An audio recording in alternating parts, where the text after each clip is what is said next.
Le film est adapté du roman du même nom de Stephen King. L'histoire parle d'un couple qui expérimente et obtient des super-pouvoirs. Il donne naissance à une fille qui a également le super-pouvoir d'allumer n'importe quoi en feu. Parce qu'elle était trop jeune, elle ne pouvait pas contrôler ses capacités. Le simple fait d'être excité fait monter la température corporelle et veut tout brûler.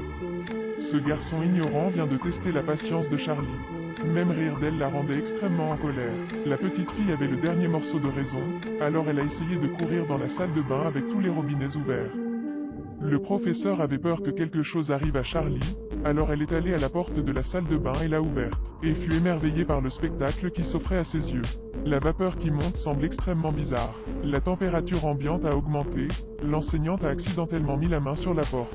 Elle n'a pas réalisé le danger de l'incident, alors elle a continué à chercher Charlie. Le professeur regarda la porte verrouillée de la salle. La vitesse de battement de la journée devient de plus en plus grande, l'enseignant voit quelque chose d'anormal et recule immédiatement. Heureusement, elle a pu sauver sa vie en reculant. Charlie émergea lentement de la fumée, se regardant dans le miroir, elle savait qu'elle allait devoir à nouveau changer d'école. Mais l'école n'a pas suspecté Charlie, mais a seulement supposé qu'elle jouait avec le feu dans la pièce. Mais même si l'école ne s'en doutait pas, le père a tout de même décidé de déménager. Le plus grand danger n'est pas les superpuissances révélées, mais le groupe expérimental qui les recherche. Le couple a discuté de déménager juste à temps pour être entendu par Charlie. Interrogé par leur fille, le couple n'a pas su répondre. Chaque fois que Charlie libère ses super-pouvoirs, ils doivent déménager. Cela amène l'enfant à se blâmer. Le père s'est empressé d'utiliser le tapis pour éteindre le feu. Après avoir vu le mécontentement de Charlie, il ne l'en a pas blâmé. Il lui a juste dit de retourner dans sa chambre pour se reposer pendant qu'il pansait la blessure pour aider sa femme. Il l'a emmenée au cinéma pour qu'elle ne se sente pas coupable. Mais de façon inattendue, la salutation temporaire avec sa femme était pour toujours. À cause de 2 explosions consécutives, l'équipe de recherche a trouvé leur emplacement et a envoyé des gens pour tuer leur famille. L'assassin a la capacité de lire dans les pensées des gens, il sait donc que Charlie n'est pas chez lui. Mais parce qu'elle est du même type, la femme a aussi des super pouvoirs. La femme a la capacité de contrôler les objets, mais sa capacité n'est pas égale à celle de l'assassin.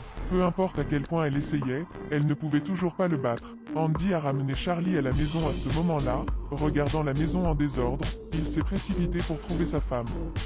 Il voit Charlie être contraint, Andy a le pouvoir de voir à travers tout. Mais l'assassin savait, alors il se tenait derrière la lampe pour se couvrir les yeux. A même couvert les yeux de Charlie, mais il ne s'attendait pas à ce que la capacité de Charlie n'ait pas besoin d'être vue. Dis-moi où est ma mère. La serrure de fer s'est cassée et la mère est décédée. L'enfant est maintenant en colère, les super pouvoirs commencent à exploser et à tout détruire dans la pièce. Voyant que la maison était sur le point d'être incendiée, Andy a rapidement sorti Charlie de la maison. Le tueur est toujours en vie. Pour ne pas être poursuivi au milieu de la route, ils ont abandonné la voiture.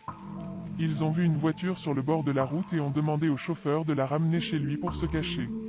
À cette époque, l'équipe de recherche a profité de la publication d'informations selon lesquelles Andy avait tué sa femme.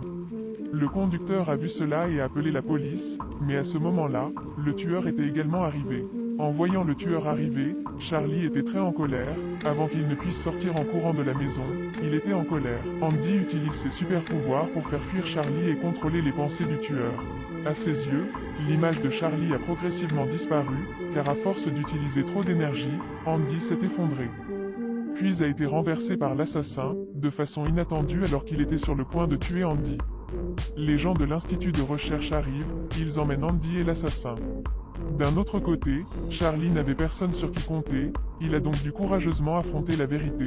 Elle a essayé d'utiliser son intuition pour appeler son père et a obtenu une vraie réponse. Dis-lui d'aller à la salle de recherche pour me trouver. Les enfants ont trouvé Charlie sale, alors ils ont fait du vélo autour de la fille. En ce moment, Charlie n'est pas effrayée mais aussi heureuse, bien qu'elle soit appelée une personne de la forêt, elle n'est pas en colère. Même demander la voiture d'un enfant, de manière inattendue, l'enfant a posé la voiture par terre. Son ami était sur le point de l'arrêter quand Charlie regarda le garçon et le garçon sortit le pain de son sac et le donna à Charlie. Charlie fait du vélo dans un joli costume en ce moment. S'éloigna silencieusement, laissant les 3 enfants perplexes. Charlie a le super pouvoir de contrôler le feu et a hérité de la capacité de son père et de sa mère. Pour sauver son père, Charlie est resté 3 jours dans la forêt, affamé de manger des fruits, assoiffé, il a bu de l'eau de source. Après de nombreuses tentatives infructueuses, elle a finalement mis le feu au bon endroit. Elle arrive à la base de recherche et monte dans un véhicule de commando, dans l'intention d'obtenir le laissez-passer d'accès et de le laisser partir.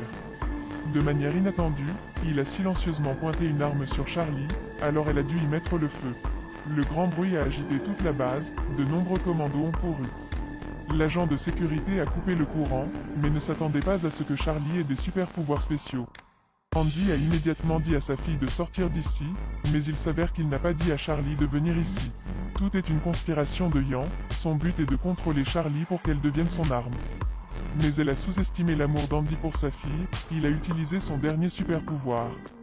Oubliez son amour, oubliez sa promesse de ne pas blesser des innocents.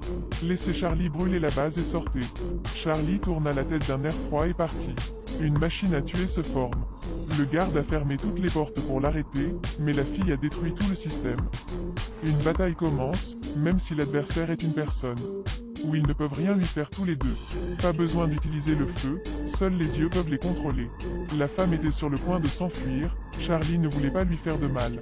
Elle avait un complot pour nuire à Charlie, mais le gamin s'en est rendu compte. Charlie n'a-t-il pas de concurrence? Maintenant, un groupe de personnes en tenue ignifuge se tenait devant elle. Elle a réalisé le danger, n'a pas osé prendre le risque mais a fini par essayer de créer le feu. Le grand incendie a englouti la foule. Au même moment, le système d'extinction d'incendie fonctionne, l'eau jaillit, laissant Charlie se sentir impuissant. Elle était sur le point d'être capturée par l'ennemi mais soudain un coup de feu retentit. Tout le monde tombe, s'avère être l'assassin Rainbird, voyant l'ennemi apparaître, Charlie est sur le point d'attaquer. Puis soudain il s'agenouilla, aussi parce que cette action calma Charlie. Après tout, elle n'était qu'un bébé, elle ne pouvait pas contenir autant de haine. Maintenant, aux yeux de Charlie, il n'est plus une mauvaise personne. Et l'enfant a décidé de partir.